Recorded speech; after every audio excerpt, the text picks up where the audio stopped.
Kalau menurut Imam Ar-Romli, kalau menurut Imam Ar-Romli, yahsulu as-sawab wa illam yanwi. Jadi walaupun nggak berniat sunatul wudhu, walaupun nggak berniat usul sunatul wudhu, entah itu sunatul qabliyah atau itu mengerjakan sholat maghrib atau isya atau duhur atau sholat fardu yang lainnya, itu otomatis dia yahsulu as-sawab. Assalamualaikum warahmatullahi wabarakatuh.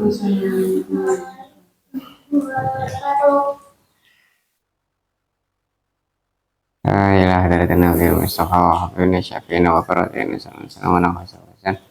Apa ana wa ummatan wa jalan masyakhana khana semana segala saya.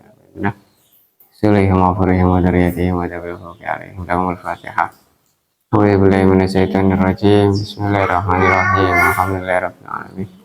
Ar-Rahmanir-Rahim, Maliki yaumiddin. Iyyaka na'budu wa iyyaka nasta'in. Ihdinas siratal mustaqim. Siratal ladzina an'amta 'alaihim ghairil maghdubi 'alaihim waladdallin. Amin.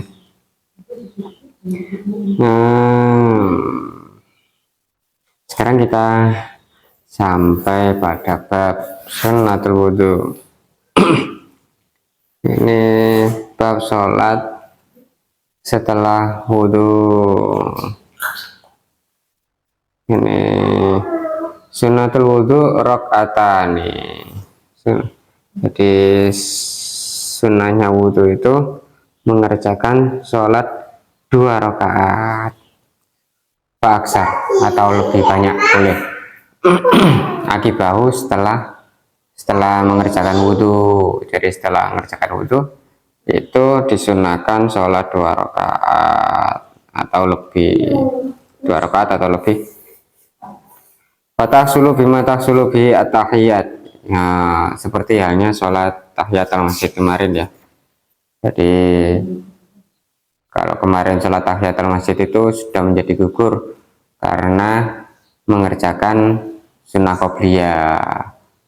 Jadi sunnah qobliyah itu otomatis sudah menggugurkan sholat tahiyatul masjid. Begitu juga dengan sholat sunnah wudhu. Sholat sunnah wudhu itu kemudian sudah terwakili, sudah selesai itu ketika mengerjakan sholat fardu misalkan, atau sholat sunnah yang lain, atau sholat sunnah mutlak. Sudah gitu doang. Nah, ini catatan dari si Syarih, fatahsulu hadhi sunnah bi fardin au bi naflin akhar. Maksudnya seperti tadi. Jadi sudah dapat diperoleh atau sudah memperoleh kesunahan kesunahan sholat setelah kesunahan wudhu lah ya, karena kan habis wudhu itu sunahnya sholat. Wudhu kan untuk beribadah ya, berbeda dengan mandi. Mandi itu bisa jadi adat, tradisi, kebiasaan, bisa juga menjadi ibadah ketika itu untuk mandi jinabat dan lain sebagainya. Nah, kalau wudhu otomatis biasanya untuk mengerjakan ibadah. Maka ketika wudhu sunnahnya ya ayo beribadah gitu kan. Maka setelah wudhu di situ ada sunnah untuk mengerjakan sholat 2 rakaat atau lebih. Atau tadi itu akan menjadi gugur ketika kita mengerjakan sholat fardu. Pokoknya setelah wudhu ada sholat gitu aja. Bahkan yang dimaksud dengan itu adalah sudah menjadi satu rangkaian lah ya, satu rangkaian. Setelah mengerjakan wudhu ya ada sholatnya.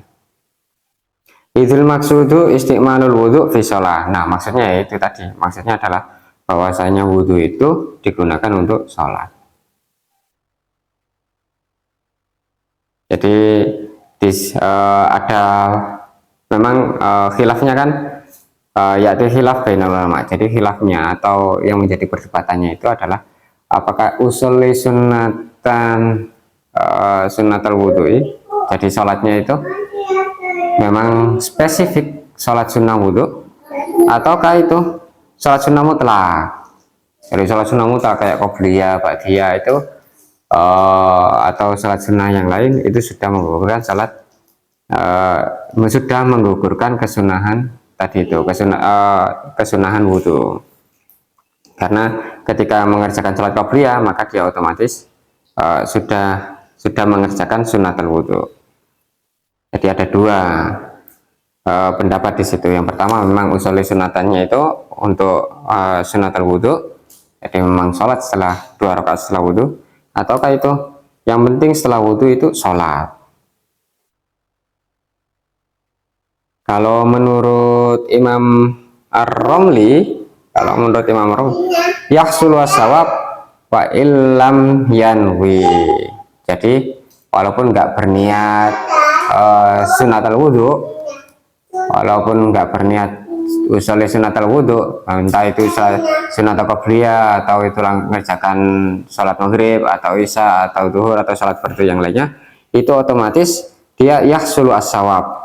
Jadi dia otomatis mendapatkan pahala sholat sunnah wudhu otomatis kalau menurut Imam Ar-Romli.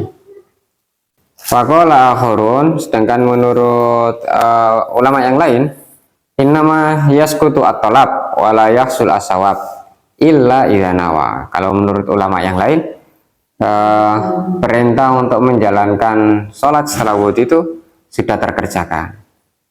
Tolabnya, perintah syaratnya itu sudah terkerjakan, hanya saja dia tidak mendapatkan pahala. Maksudnya pahala sholat sunnah wudhu, nggak mendapatkan pahala sholat sunnah wudhu, tapi perintah untuk itu sudah terkerjakan,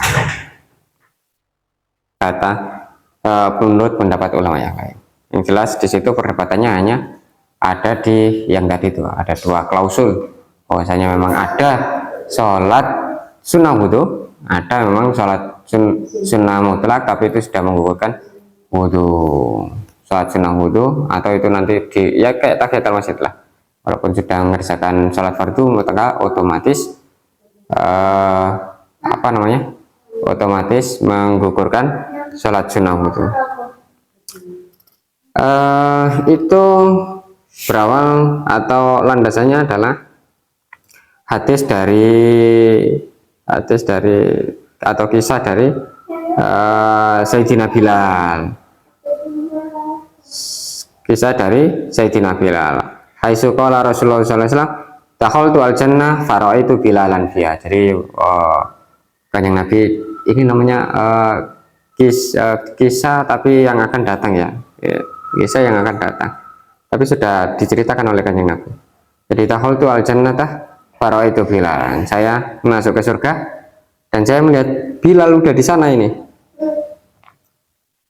Ada yang mengatakan kalau fi'il madhi digunakan di sini padahal peristiwanya itu belum terjadi, maka itu mengindikasikan peristiwa itu pasti akan terjadi.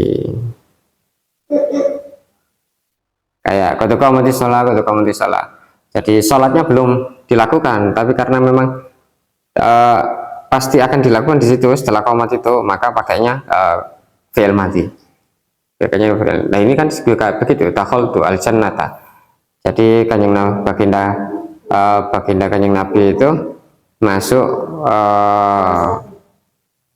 surga dan melihat Sayyidina Bilal di dalamnya. Faqultu lil Bilal, saya bertanya pada Bilal, bima sabaqtani ilal jannah. Piye kamu kok iso ndeliki aku iki nang surga iki? Ya, Kanjeng Nabi tanya begitu. Kamu kok bisa mendahului saya ini masuk surga ini? Gimana ceritanya? Gimana? Nah, faqala Bilal, Sayyidina Bilal menjawab, la arif sayan, saya nggak tahu ya. Saya nggak tahu Kanjeng Nabi. Piye? Ya, jadi Bilal sendiri juga nggak tahu. Illa anni, hanya saja anni, bahwasanya sungguh saya itu la ahdasu wudu'an. Saya nggak membatalkan wudu illa usolli akibahu rakaataini, kecuali saya melakukan 2 rakaat atau menjalankan 2 rakaat setelah saya wudhu. Jadi wudhu ini nggak disia-siakan. Jadi kalau wudhu ya biar nggak sia-sia, wudhunya ya memang nggak ada yang sia-sia sih. Maksudnya ditambahi, di plus sholat 2 rakaat setelah wudhu itu. Nah dari hadis itu kemudian apakah 2 rakaatnya itu 2 rakaat yang memang spesifik untuk sholat wudhu, ataukah itu memang bisa digunakan untuk sholat yang lain. Yang jelas setelah wudhu itu ada 2 rakaat. Jadi sunnah mengerjakan 2 rakaat setelah wudhu. Demikian apa yang bisa kita kaji pada kesempatan hari ini. Semoga apa yang kita kaji pada hari ini bisa bermanfaat dalam kehidupan sehari-hari. Allah manfaatna alam tanah innaka antal alimul hakim. Subhana rabbika rabbil izzati amma yasifun. Wassalamun alal mursalin. Walhamdulillahi rabbil alamin. Assalamualaikum warahmatullahi wabarakatuh.